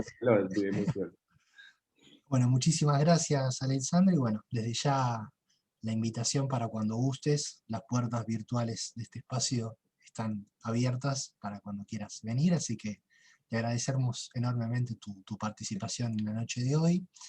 Muchas gracias, Juan. Y bueno, quería continuar el encuentro de hoy cediéndole la palabra a uno de nuestros habituales amigos y expositores de la casa. Estoy hablando de Horacio González, no solamente para que nos comparta sus comentarios, si es que obviamente está a gusto de lo charlado la noche de hoy, sino de los hechos de la coyuntura inmediata, que siempre nos da tema para hablar en nuestro país. Estamos en el día después de un nuevo 24 de marzo, con todo lo que en términos políticos, sociales y culturales conlleva. Hemos tenido definiciones propias del Frente de Todos y de la vicepresidenta, donde tocó a Dostoyevsky, tocó a la comparación entre Patricia Bullrich y un personaje de Toy Story, en fin, muchos temas propios de la política que no los quiero analizar, pero me interesaría contar con la siempre calificada opinión de Horacio. No sé, Horacio, si me escuchás. Sí, sí, buenas noches. Creo que ya saludé, pero bueno, la redundancia no está prohibida. Me parece que, si me permito hacer una pequeña observación a lo tan interesante que se ha escuchado hasta ahora, me parece que sería bueno seguir los itinerarios de las experiencias cooperativistas o de la economía popular que aquí se mencionaron muchas. Se mencionó la del hogar obrero, que fue la quiebra en los años 80, creo que fue una gran experiencia cooperativista de vivienda del Partido Socialista. También se mencionó la fundación del Credicop y del actual banco Credicop, que es uno de los principales bancos argentinos, cuyo origen es la izquierda argentina y asociaciones de crédito que comenzaron a actuar en los años 20, 30. Me parece que la experiencia del BAU en la empresa Chevalier, en fin, una empresa cooperativa que sigue editando y que es producto de las movilizaciones del 2001. De modo que todas estas experiencias hacen a la sociedad efectivamente una sociedad heterogénea desde el punto de vista de la pregunta por la propiedad y desde el punto de vista de la pregunta por la deuda. Así que me parece que en ese sentido la exposición que escuchamos es fundamental y tiene una historia en el movimiento obrero, me parece. Que me gustaría recordar, si es que no me equivoco, de ángulo de observación. Por ejemplo, los talleres nacionales de Louis Blanc en Francia, en el siglo XIX, evidentemente sostenidos por el Estado. Sería un Estado cuyo sostén estaría administrado por fuerzas de tipo socialista, pero eso fue un fracaso. Y también me parece la experiencia proudhoniana, que tanto tuvo que ver con la Comuna de París, que era una federación de pequeños talleres. Digamos, la concepción federativa era más económica que política, y de ahí que a los comuneros se los llamaban también los federados. Aprovecho para hacer este recuerdo del 150 aniversario de la Comuna de París, porque todos estos temas, el trabajo cooperativo, el trabajo asociativo, la heterogeneidad de la sociedad, paradójicamente en un momento en que el gran capitalismo no estaba totalmente desarrollado, pero había fábricas textiles con 5.000 obreros en París en ese momento. De modo que la pregunta por la financiarización es aceptable también para esos tiempos, puesto que no se expropió el Banco de París y toda la experiencia comunal, la experiencia de federación de comunas de productivas, no tenía en su pensamiento la cuestión financiera, que hoy es digamos, el sujeto central de cualquier observación crítica que hay que hacer sobre la formación y la pedagogía de un nuevo movimiento político. Digo pedagogía porque Alexander acentuó mucho la idea de pedagogía. Me parece que toda su exposición tiene un rango utópico. Es el interés que veo en este tipo de exposición, porque si no, no actuaríamos debidamente en un mundo donde digamos, para llamarlo así, el sujeto financiero ocupa el pensamiento de prácticamente de toda la población, ya sea cuando mira televisión, ya sea cuando va a trabajar, si tiene trabajo en el Estado o en un call center, que es otro tema importante de cómo se trabaja en el call center, o en una cooperativa donde haya que establecer pedagogías para sustentar los modos de conflicto que inevitablemente aparecen. Entonces, en ese sentido, me da la impresión que asistimos a una exposición fundamental desde otro ángulo que no es el de la teoría del Estado, de los partidos políticos y de la historia argentina tal como la vivimos en las últimas décadas. Evidentemente, la idea de economía popular viene al choque de otras ideas que tienen la palabra economía presidiendo el concepto, como economía del comportamiento. Eso no sé lo que quiere decir, pero el gobierno nacional está usando esa expresión, economía del comportamiento, que me da la impresión que es la economía financiera en la vida cotidiana de las personas. Si fuera esa la definición de economía del comportamiento, hay que cuestionarla totalmente, porque el gobierno estaría desenfocando los desarrollos que hay hoy en la economía popular, que creo que el sindicato ladrillero, que mencionó Alexander, es el que tiene acumuló la mayor experiencia debido a que es un sindicato, se llama UORRA, que es una típica denominación de la historia sindical argentina, Unión Obrera Ladrillera Argentina, como la UOCRA, digamos, y que de algún modo tiene que ver con la UOCRA, porque fabrican ladrillos. Entonces también es una cooperativa, entonces ser cooperativa y ser sindicato involucra un punto más en la reflexión sobre lo que es un tipo de organización popular novedosa en la Argentina, lo que está en ciernes. Me parece que estamos hablando aquí sobre una cuestión que ampliaría nuestro horizonte en cuanto sepamos definir mejor qué significa estar endeudado.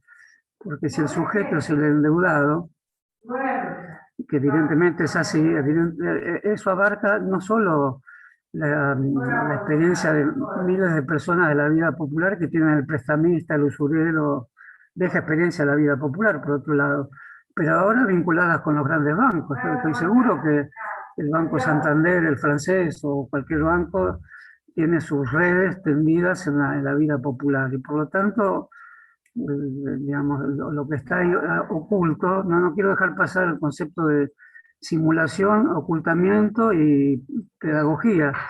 Digamos, entraríamos a discutir la política de otra manera en relación a lo visible y lo invisible, y tendríamos que forjar otra idea de poder. Eso me parece que entresaco rápidamente de la gran exposición de Alexander. Pero a propósito de eso, me interesa apenas decir, bueno, acá leo que sí, mi mujer estaba cantando, pero no puedo impedirlo eso. No, termino de cantar ya. Sigo con mis balbuceos. ¿Por qué se hizo el 24 de marzo, el golpe, que además conmemoramos, pero reversiblemente? Es decir, apelamos a un pensamiento reversible. conmemoramos, pero sabemos que ahí está lo fatídico. ¿Qué significa eso? Significa el nunca más, significa aprender de esos tiempos el modo de hablar sobre ellos. Y hay una cuestión que me parece interesante y apenas voy a poder esbozarla, que es que la escucho a menudo y se la escuché a Cristina en el discurso de antes de ayer. El golpe se hizo para forjar un sistema económico, que es el sistema económico del endeudamiento general del país, un sistema que hace del país un país culposo desde el punto de vista económico, una deuda que nunca se va a poder pagar y que animó a la propia Cristina a diseñar un itinerario geopolítico totalmente diferente al que asistimos, es decir, una suerte de corte irónico, no solo con Estados Unidos, sino bueno, con Estados Unidos salvando a Disneylandia, digamos que esa fue la nota de humor. Evidentemente hay una discusión que hacer. Si la relación entre decisión política del terrorismo de Estado y economía del endeudamiento con nuevos tratos de otro tipo del Fondo Monetario Internacional, que no eran necesarios o que se podrían haber hecho de otra manera, que fueron hechos de la manera que conocemos, es decir, un país que tiene seriamente coartadas sus focos de autonomía, de soberanía, de autodeterminación. Me hago una pregunta, si es que es esta la pregunta, si es que cuando decimos que el golpe se hizo con la finalidad de instaurar un modelo económico, si no estamos siendo un poco ligeros en lo que sí efectivamente pasó. Evidentemente la secuencia golpe, trastocamiento económico es una secuencia habitual cuando se hace un golpe de Estado. Pero en hubo particularidades que todos conocemos. Y desde el punto de vista de la crueldad y del tipo de represión, hubo un escalamiento muy inesperado que fue la desaparición de cuerpos y el arrojamiento de cuerpos al río y al mar. Y los fusilamientos colectivos, además de torturas y demás, que era el nivel al que había llegado la represión en Argelia. Digo esto porque la represión en Argelia fue modelo de la represión argentina, porque es conocido que el Ministerio de Guerra de aquel entonces, la seccional francesa era muy importante, en el cuarto piso tenía su sección los vínculos del ejército argentino con el ejército francés vinculado a la represión en Argelia. Así como la juventud peronista de aquel momento tenía ciertos vínculos con el Frente de Liberación Nacional argelino. Los viejos que estamos acá recordaremos tanto esos vínculos como las menciones que se hacía del modelo represivo argelino, que están muy bien retratados en la batalla de Argelia, la película de Pentecorvo. Yo lo que diría es que hay que tener mayor cuidado con esa observación o esa puntualización que se hace y que la hizo Cristina muy bien, porque la hace como siempre la hace Cristina, poniendo temas sobre la mesa y, digamos, invitando a discutir las relaciones entre decisión del Estado y decisiones económicas. Porque yo me pregunto si no hubiera habido decisiones económicas de endeudamientos similares, aún si no se hubiera construido el aparato de represión en la ESMA, aún si no se hubiera construido un aparato de superior crueldad que el de la ESMA, que es el más conocido porque ahí muchos salvaron su vida, pero en el ejército no. Recién ahora se está investigando los vuelos del Campo de Mayo, los diarios publican la foto de un viejo avión que aterroriza, es un viejo avión desarmado, pero ese avión cuando no estaba desarmado ni oxidado, viajaba hasta el Río de la Plata. Entonces todo eso me parece, ese nivel de crueldad, tiene una especificidad, una singularidad, digamos, es una historia específica. Se podría haber aplicado el programa económico desmantelador del Estado argentino, de sus economías más o menos autónomas, de sus lógicas más o menos peronistas del pasado, aún sin ese nivel brutal de represión. Por eso me parece que cuando se establece la secuencia, estructura represiva, incluyendo la abolición del derecho sobre los cuerpos, de seguir manteniendo su ideal de existencia. El ejército francés en las torturas, cuando eran denunciadas por Sartre fue el gran denunciante de las torturas argelinas, incluso escribió un gran libro sobre la tortura, es que había forma de resistir a la tortura, y de hecho muchos compañeros nuestros escribieron cómo resistieron la tortura en la ESMA, los sobrevivientes, y en otros lugares. Cuando ya no se puede escribir más cómo resistir a la tortura, se elabora un grado superior de la represión, muy superior, o sea, lo humano en tanto tal sufre una resquebrajadura de tal índole que cualquiera sea el plan económico que se ponga en juego después, se podría decir si, digamos, que la secuencia causal que establece quien dice a tal golpe de Estado económico, a tal golpe político-militar, golpe militar, político, eclesial, y hasta con apoyo popular, digamos, como hoy se quiere esclarecer por la participación de civiles, empresarios y la participación eclesiástica también.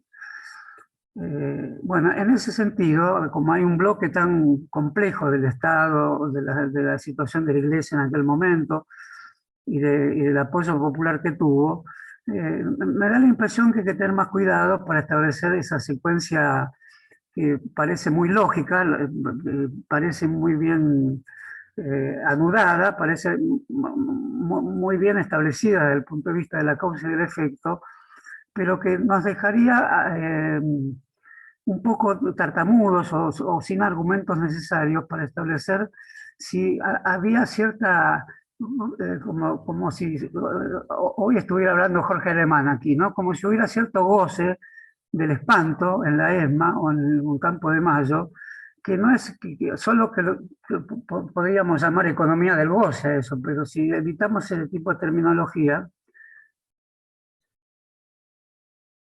bueno, alguien me dice que no es pertinente lo que estoy hablando. No sé, me parece que es un tema a ser debatido porque forma parte de conocer lo que antes se decía, conocer lo que aún no sabemos, porque si somos personas que damos una resolución simplificadora a por qué se dio el golpe, yo creo que para dar una respuesta, y así termino, por si es desagradable lo que digo, ignoro que puede haber de desagradable lo que digo, pero planteo que la relación que habría que establecer es por qué el ejército argentino, la marina y la aeronáutica se aplicaron tan específicamente y tan profundamente a crear un modo de terror que si fuera para establecer un plan económico X no hubiera sido necesario. Hay un análisis sobre la condición humana que hay que hacer que sigue en pie y me da la impresión que por eso seguimos plantando árboles, por eso seguimos recordando, porque si no sería una interpretación que un buen economista o una buena teoría económica agotaría perfectamente y nos quedaríamos con que cuestionar el plan económico es cuestionar un tipo de comportamiento humano que no tiene definición fácil. Y si seguimos hablando de política y si nos pretendemos seguir considerando sujetos políticos, hay que analizar hasta qué punto puede llegar el extremo último en que la condición humana decide para sí misma ejercer la más profunda crueldad. Entonces eso me parece que es necesario pensarlo a 45 años del golpe, ¿no? Horacio, a mí me parecen sumamente pertinentes sus reflexiones en el encuentro de hoy sobre los hechos públicos, así que particularmente no estoy interesado en que cuarte su intervención con comentarios, así que si tiene algún comentario más, desde ya adelante, no hay ningún problema. Sí. No, eso es lo que quería decir. Me tomo el atrevimiento si es una discusión con Cristina, porque como yo es la persona que escucho con más atención en este momento, y sobre todo el discurso de ayer, que tuvo una envergadura muy importante. Como da por sentada esa causalidad, me parece que hay que indagar más ahí, porque es indagar en la condición humana y por lo tanto en nuestra condición militante también. Perfecto. Bueno, Horacio, dichas estas palabras, quería, y luego de estos comentarios, quería darle la palabra a uno de nuestros coordinadores, quien, bueno, me ha solicitado la palabra y vuelve después de 2 fechas de suspensión, que es Edgardo Moca. Edgardo, querido, es un chiste igual, ¿eh? ¿Pero por qué 2 fechas? Yo falté una fecha. No, ya sé. Ah, bueno. Bueno, primero decir que la intervención de nuestro invitado de hoy fue una intervención muy consistente y muy oportuna. Yo puedo decir puedo decir que aprendí mucho escuchando eso, porque es un universo que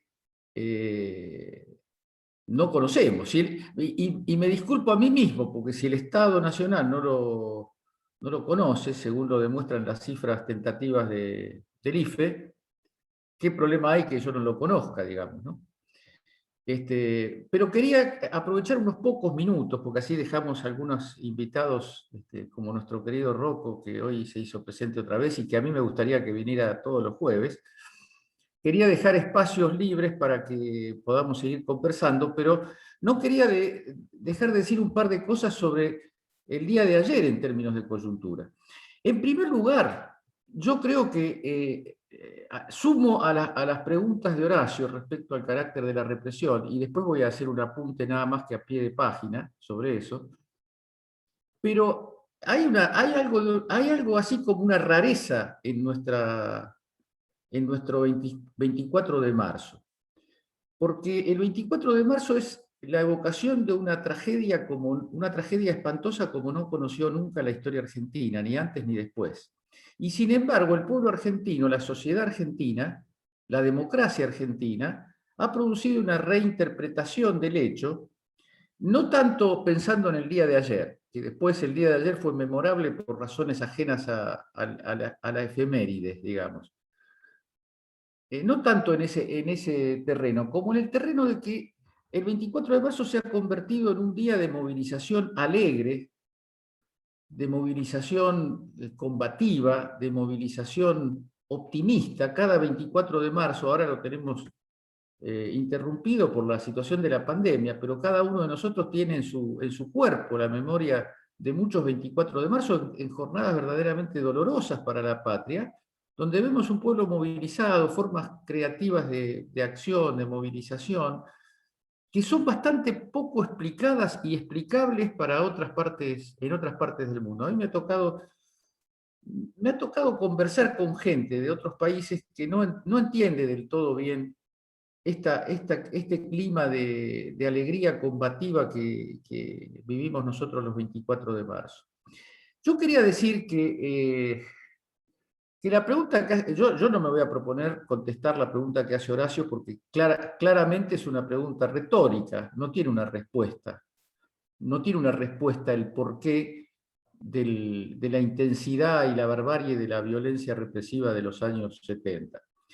Pero sí hay algo que, aunque no explique esto, porque no tengo ninguna intención ni pretensión de entrar en el profundo tema que abrió Horacio González, yo quiero decir que el golpe de Estado del 24 de marzo de 1976 fue un golpe de Estado destinado a producir una reversión de la historia nacional y regional de modo salvaje e irreversible.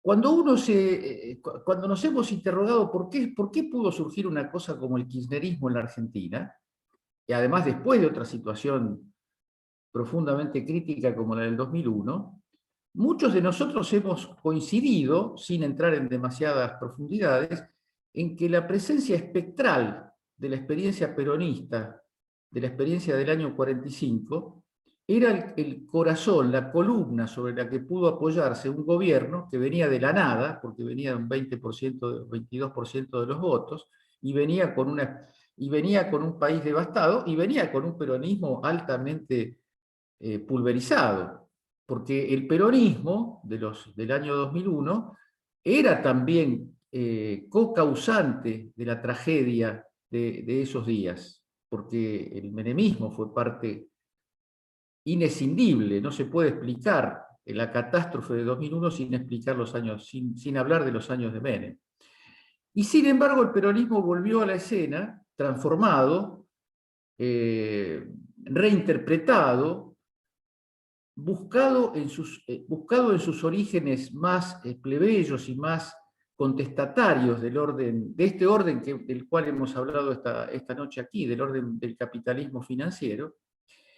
Y yo creo que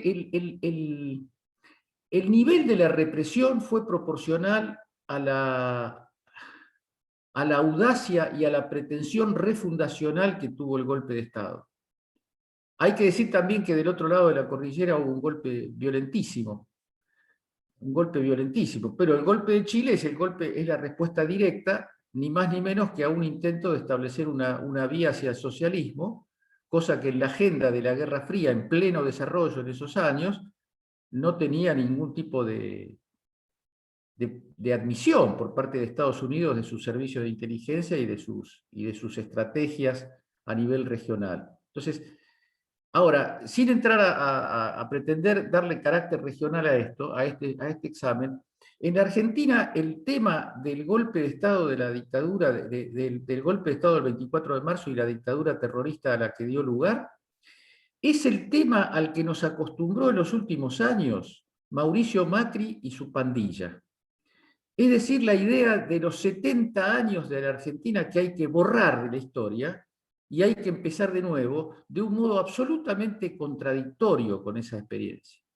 Si a eso agregamos la existencia de una juventud, no solo peronista, pero con un fuerte núcleo peronista, activada y desafiante del poder político, yo creo que estaban dadas las condiciones para eso que Horacio comentaba incluso con mucha apertura a experiencias que a todos nos impactaron mucho, como fue la guerra de Argelia, ¿no?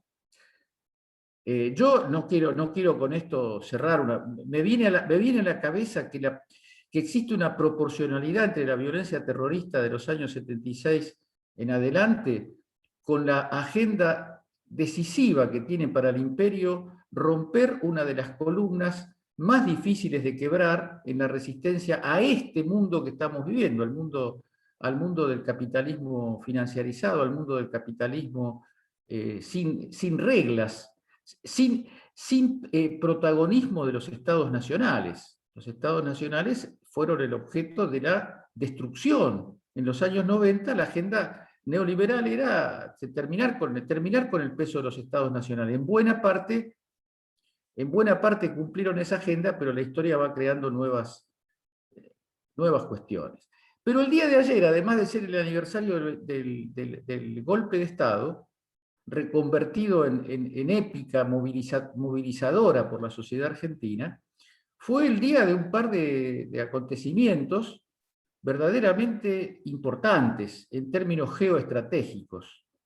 Argentina abandona definitivamente la colusión con un conjunto de estados en la dirección de aislar, debilitar y potencialmente voltear al gobierno democrático de Venezuela. Eso ocurrió ayer. Nosotros hemos tenido reuniones donde esos temas han sido muy tratados y muy críticos en la relación de un conjunto de sectores y de personalidades con el gobierno de Alberto Fernández. Pero lo de ayer es un acontecimiento que unido a las expresiones de Cristina en relación a la deuda, son un movimiento cualitativo. No quiero usar la palabra salto, porque no quiero hacer demasiada verborragia, pero es un movimiento cualitativo de desconexión de la Argentina, por lo menos parcial, por lo menos circunstancial. Pongámosle todos los adjetivos aliviadores que queramos, pero la respuesta de Estados Unidos no se hizo esperar. La respuesta de Estados Unidos, ¿quién la va a difundir en Argentina? La difunde Clarín, el Grupo Clarín. El Grupo Clarín es la avanzada de la difusión de las estrategias del Departamento de Estado yanqui. Lo hicieron con la vacuna Sputnik, lo hicieron y lo hacen con la vacuna Sputnik, con la vacuna china. Todo lo que afecta a la geopolítica yanqui en América Latina conmueve a los dueños y a buena parte del staff periodístico del Grupo Clarín y también de La Nación Más. Yo con el Grupo Clarín intento englobar toda esa línea de difusión de ideas colonialistas en la Argentina.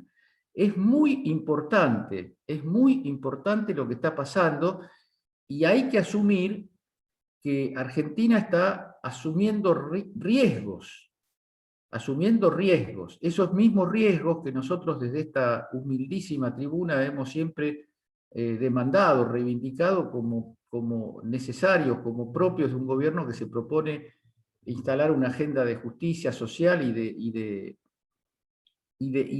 libertad y de independencia nacional.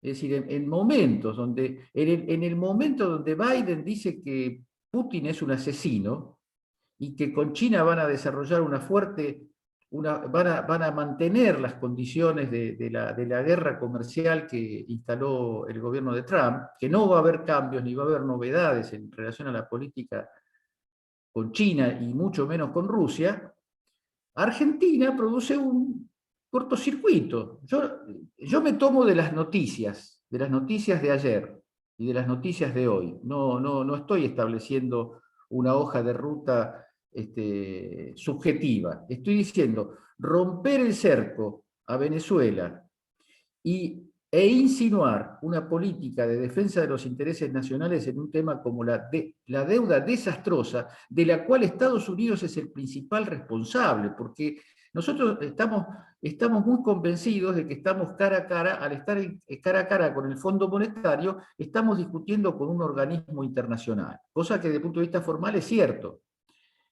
Pero de ningún modo el Fondo Monetario Internacional hubiera dado ese, por llamarlo de alguna manera, crédito, hubiera consumado la estafa que consumó, sin la decisión unilateral, absolutista, del socio mayoritario del Fondo Monetario Internacional, del que conserva el poder de decisión sobre lo que hace o deja de hacer el Fondo Monetario Internacional. Es decir, yo lo que quiero decir es que no quiero exagerar, pero lo voy a decir, estamos cara a cara con el centro de un imperio que está en plena decadencia y para el cual América Latina es una reserva estratégica que no se puede... Con América Latina para el gobierno de Estados Unidos, para el Departamento de Estado de Estados Unidos, nadie tiene que meter la mano. Si Estados Unidos dice que el presidente de Venezuela es Guaidó, ¿quién es Alberto Fernández para decir que no es Guaidó?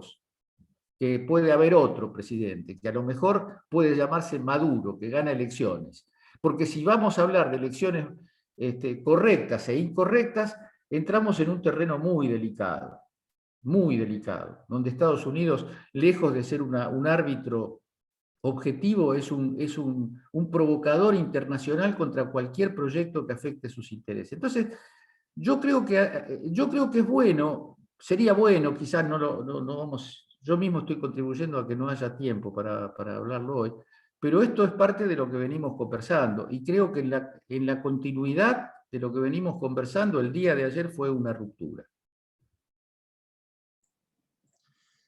Bueno, gracias, Edgardo. Tenía, ya aprovechando estos últimos minutos de la reunión, unos comentarios más al respecto de estas cuestiones por parte de Ricardo Aronskin, que bueno, también quería compartirlos. Ricardo. Sí, muy, muy breve lo mío.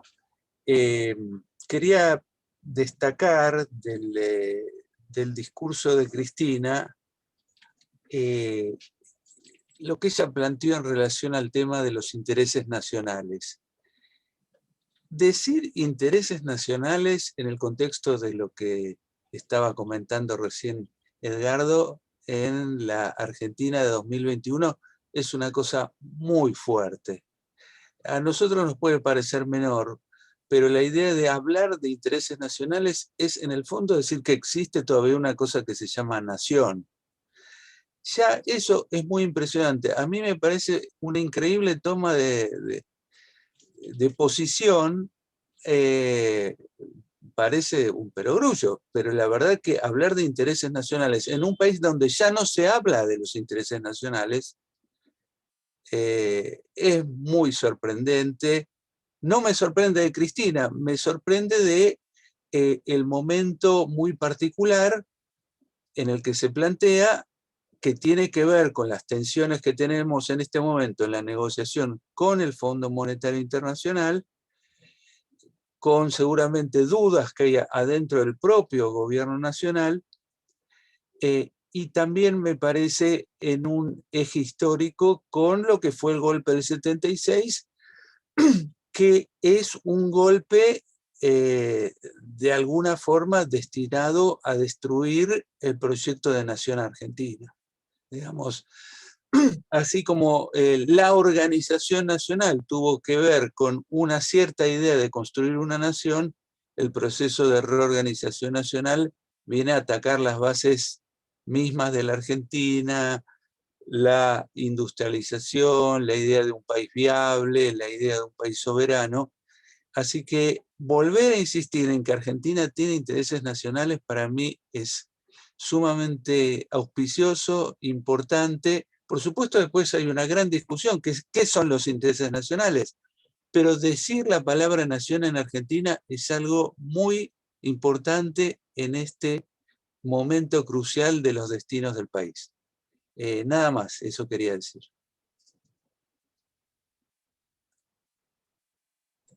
Bueno, muchísimas gracias, Ricardo.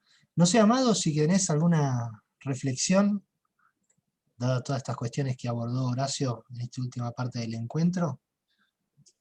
No, simplemente que bueno, es cierto que lo que hay que recordar es un poco más que el hecho económico. Me parece que a esto apuntaba lo que señalaba Horacio, y cómo una civilización es más que sus reflejos económicos, aunque estamos en una etapa del capitalismo que tiende a que todas las acciones de nuestra vida estén imbuidas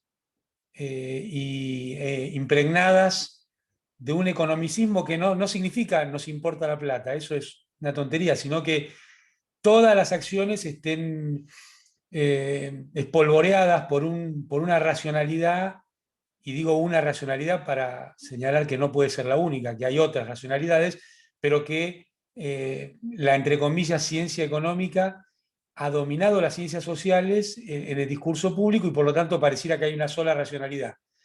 Y me parece que lo que nos invitaba Horacio es a que abramos los ojos, el corazón y la cabeza a que sigue habiendo más de una racionalidad, aunque el sistema que yo llamo la dictadura del capital trate de hacernos pensar que no. Y en ese sentido me parece muy valioso y muy importante, porque así como la humanidad no siempre estuvo organizada alrededor de un único motivo económico, probablemente, y esperemos que muy pronto, tampoco sea así. Y entonces el comentario de Horacio va a tener doble valor. Gracias, Amado. Bueno, quería cerrar ya finalmente el encuentro de hoy con las palabras de un querido compañero nuestro y también compañero de Edgardo en Radio Caput. Estoy hablando de Martín García, que bueno, habitualmente viene a nuestros encuentros y bueno, hoy va a compartirnos sus comentarios en estos últimos segundos. Martín. Ahora sí. A ver, habilitate, Martín. Ahí está. Me ha invitado Edgardo a que opine, a que me meta en la charla, solamente decir alguna cosa. Cuando gran parte de la dirigencia política estaba enamorada de Durán Barba, yo, por supuesto, no creía para nada en Durán Barba, porque naturalmente las mentiras tienen patas cortas, digamos, en algún momento se cortan. El problema que yo veo para ellos, para el enemigo, digamos, sea Estados Unidos, sea la oligarquía, sea los grupos del Círculo Rojo, es que el proyecto que ellos tienen, que podría ser atractivo desde algunos puntos de vista, de la modernidad, de la imagen de Estados Unidos, del mundo blanco y rubio, qué sé yo, distintas cosas, Hollywood. El problema que tiene ese modelo es que está en contra de la gente. Es decir, la gente la pasa peor con ellos, porque se supone que el dinero que se llevan ellos se lo sacan al bolsillo a la gente. Es decir, que cuanto mejor les va a los sistemas de opresión, peor le va a la gente. Esto es de perogrullo, sin embargo, produce una reacción, digamos, natural, que la gente, si hay un lugar para 5 asientos, y viene uno y lo ocupa, y viene otro, y eso, el que queda parado en algún momento se cansa y va a pedir que alguien le deje el asiento, digamos, por las buenas. Seguramente alguno se va a levantar y se lo va a dar. Pero si no hay nada donde sentarse, también se puede quedar parado un rato más y en algún momento va a estar en conflicto con las limitaciones. Lo que yo digo es que en este país, y también es de Perogrullo, hay una memoria del peronismo. Y hay una lógica del peronismo que aplicó a su manera, con su concepto de militante que crece y tiene responsabilidad, Néstor Kirchner y después Cristina. Y esa lógica no es la lógica del imperio, ni la lógica del Círculo Rojo, ni la lógica del poder financiero internacional, ni la lógica de la oligarquía, porque está en contra de los intereses del pueblo.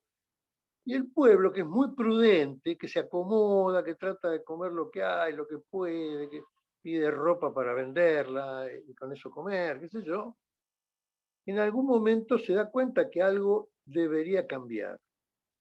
Por eso, lo que yo creo que se conmemora el 24 de marzo, y con cierta alegría, es que no nos han vencido. Hay un sustrato en la sociedad argentina de felicidad del pueblo y de grandeza de la nación, porque también hay una experiencia histórica que avala eso, desde el principio del surgimiento de la organización nacional. Solamente. Como yo pienso desde el punto de vista comunicacional, trato de entender los fenómenos en cómo se construyen los consensos y los no consensos en los grupos sociales y en el comportamiento de la sociedad. Bueno, gracias Martín. Y bueno, para finalizar el encuentro de hoy quería compartir, me tomo el atrevimiento de compartir brevemente una reflexión de una compañera, Roxana López, que fue la que deschavó el parecido de Amado Boudou con el querido Roger Waters, y quería comentar una pequeña frase en relación a estos últimos comentarios. Roxana. Hola Edgardo, no, en relación con lo que vos habías comentado, podemos resignificar la fecha, el 24, la fecha tan siniestra del golpe, porque sembramos un montón de árboles en las escuelas y en los barrios y en los clubes. Y ayer en el club All Boys se hizo un acto también muy emotivo y en la plaza que está enfrente también, y la verdad que eso nos conecta más con lo vital, con el futuro, y que los chicos van a continuar con este proceso de memoria, verdad y justicia. Solo eso quería decir. Bueno, muchísimas gracias. Y bueno, siendo las 10 de la noche, quería agradecerles a todos y a todas por su participación en la noche de hoy. Alexandre, bueno, particularmente lo hice antes de que se vaya. También a Horacio, a Silvia, a todos y todas los que han participado en la noche de hoy. Los esperamos el jueves que viene. Es jueves 1 de abril, Viernes Santo, pero bueno, particularmente no nos vamos a ningún lado, creo. Así que desde ya están todos más que invitados e invitadas, en los que, bueno, va a ser un encuentro muy potente. Así que yo les avisé. Será entonces hasta el próximo jueves. Un beso enorme y bueno, será hasta luego.